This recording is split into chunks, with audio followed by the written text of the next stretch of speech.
Hello, everybody. Welcome to the Carlisle Clan Budgeting Part 2. This is going to be a series of just different videos with short, quick steps on how to get started. And in Part 1, we talked about how to just get a piece of paper, either a notebook, or you might need to use the back of an envelope if you don't have paper and notebook around the house, just to see about where your outgo is. These times are crazy, and our budgets are going to be so important to help us in the survival mode that we're about to be encountering. And so one of the best ways to start lining up your outgo is to first organize what you need to survive. We need a roof over our head. That's why rent. We need a car. We need food. We need electric. We need water. We need cables, internet, just to get through things. We have other things. We have prescriptions that we have to take care of. We're going to start talking about entering in the other parts that you have to make sure you're doing, which is food and gas, and making sure that you have what you need to get into the house, and making sure you're using your budget in accordingly that way. Now, one of the things that I use with the Carlisle Clan Budgeting is I start with using Dave Ramsey. And if you haven't seen Dave Ramsey or read his book yet, I highly recommend you go to the library, or you just do some YouTube searching and watching him talk about his 7 steps to financial freedom. Okay? Now, in Part 1, we talked about writing down every day of the month and writing down when things are due. What are their due dates to help us organize when these things need to be paid? Now, for some of us, we have this money automatically coming out of our account. For others of us, as soon as our paycheck hits, we have to go get to the bank, go to the ATM, do a withdrawal so we can go pay some bills. Or just go online and pay them because we don't have them getting automatically taken out. For one reason is we don't know if we've got the money to take it out, and we're just crossing our fingers and toes some months, making sure that we've got enough to pay the electric or enough to pay the water bill this month. So, just list them when their due dates are done. Now, the other thing that I do is I circle what days my paychecks are coming in. Now, as a teacher, I get paid every other week, and this is for the month of April.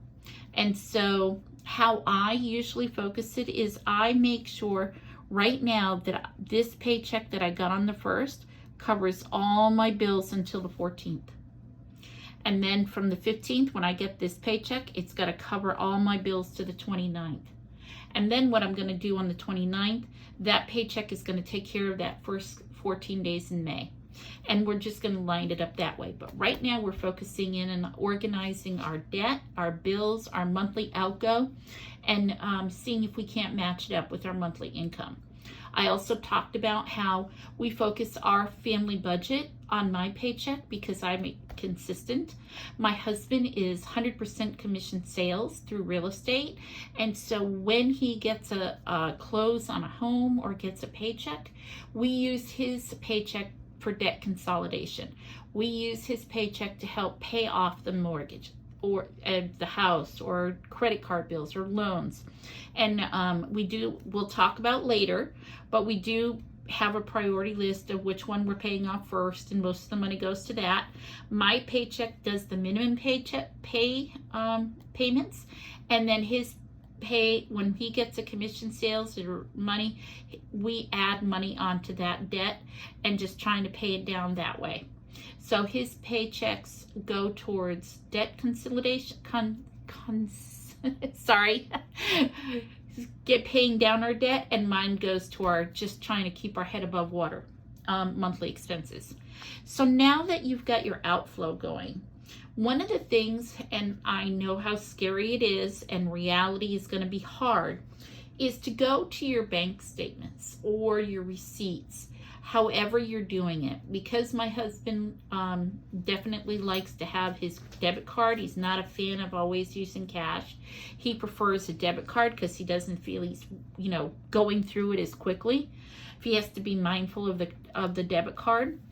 So we keep enough in there so he can run to the store for that gallon of milk or his food budget comes, are going to work it out for him to have it on the debit card.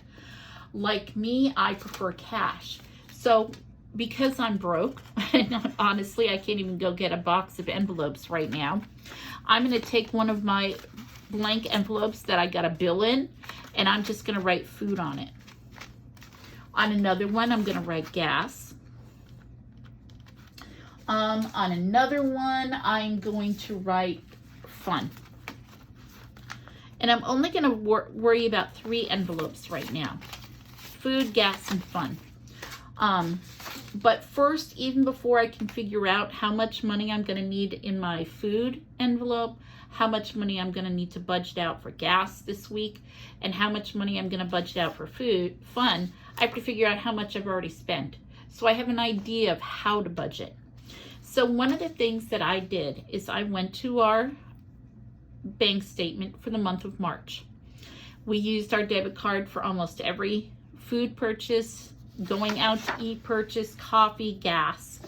And so what I did was I wrote some of these down here. And because I do our budgeting every week, so that I've got money every week, even though I get paid every other week, I do it in 1 week increments. So I know how much money that I need to set aside. As you can see on our food budget, my first paycheck does the bulk of our shopping for the month. And then I do secondary. My second paycheck that month does the bulk shopping, and then I have off shopping dollar amounts when we need milk, lettuce, veggies, bread, things like that. And that's how I budget each week. So during the month of March, I spent a total of $482.99 at the grocery store. We had a special occasion 2 days in a row where we had 2 events at Texas Roadhouse. And so this is an anomaly, but we had to go do it. So it's included in my takeout food. So that would have been $500 for the month of March. In where we live, we have a Just Love coffee place. I know people go crazy over Starbucks. Personally, I'm a Dunkin' Donuts fan, but my husband, who does a lot outside the house, we have a coffee place called Just Love. And so this is what he spent at Just Love in the month of March. And then for gas, this is how much we spent. Now, we took 2 trips, and so our gas budget was a little bit high. But I can tell you right now, our budgeting in April is probably going to be very close to that, just because I thought gas was going down and it's going back up again. So I'm going to use this as my gas budget number for the month of April. And as I'm going through this here, now I got paid on the 1st, but I'm going to divide everything out by 1 week. So you can see here that I'm dividing everything out. 1, 2, 3, 4, 5, 6, 7. Let's do the 21st.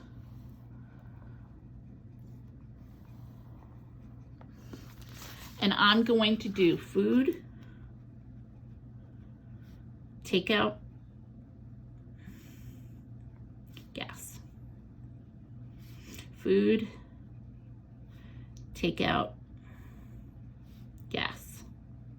Now, as I'm budgeting for the month, and if I need to get any spending under control, obviously takeout is the one I'm going to hit first, and we're not going to go out as much, so I can save that money to go towards my food budget, or any other, if I'm needing extra gas money, or if my electric bill was a little bit more, I may have to put it towards that in the month of April, because where we live, the air conditioning is already on and the heat is off.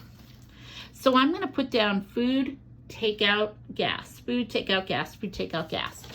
And since my budget up here was $482.99, I'm going to divide that by 4. 482, let's just say 483 divided by 4. 1 times 4 is 4, 0, bring down the 8, 2. I'm going to say $121 just on average a week for food.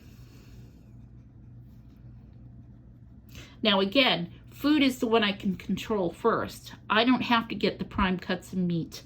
I don't have to get, you know, that extra 3 gallons of ice cream this month. If I can't afford it, I can cut my food bill down a little bit. With my takeout, I already know I'm going to have like $200 less on this. So for takeout, I'm going to just say $75. And during the month of April, I'm going to try to limit my takeout to $75 a week. Now, I'm probably going to do much better than that in limiting these out because we don't have as many events in the month of April as we did in March. I'm also not going to be on spring break in the month of April as we were in March. So that, you know, again, I can control this. And you'll figure this out too as you're going forward, depending on what you need. Oh, coffee. I forgot to put coffee on here. My husband would be very sad if I took out his coffee.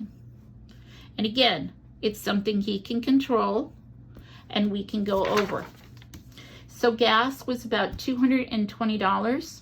So I'm going to just say $60 in gas. It's probably way more than I need, I hope. Gas isn't going up that much in the month of April where we need more than $60 a week. Coffee, about, I'm going to say $60. Let me just give him, I'm going to budget $20 for coffee a week.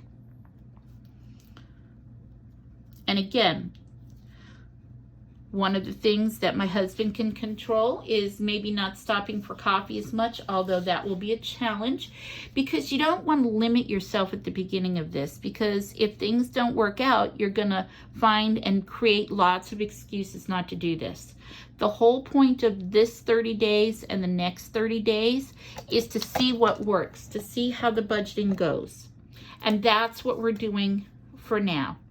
So once you've got your totals, and you've listed everything out and you figured out what your budget is going to be for the week, go ahead and write that in. Now we're only working on what our budget might be for this month.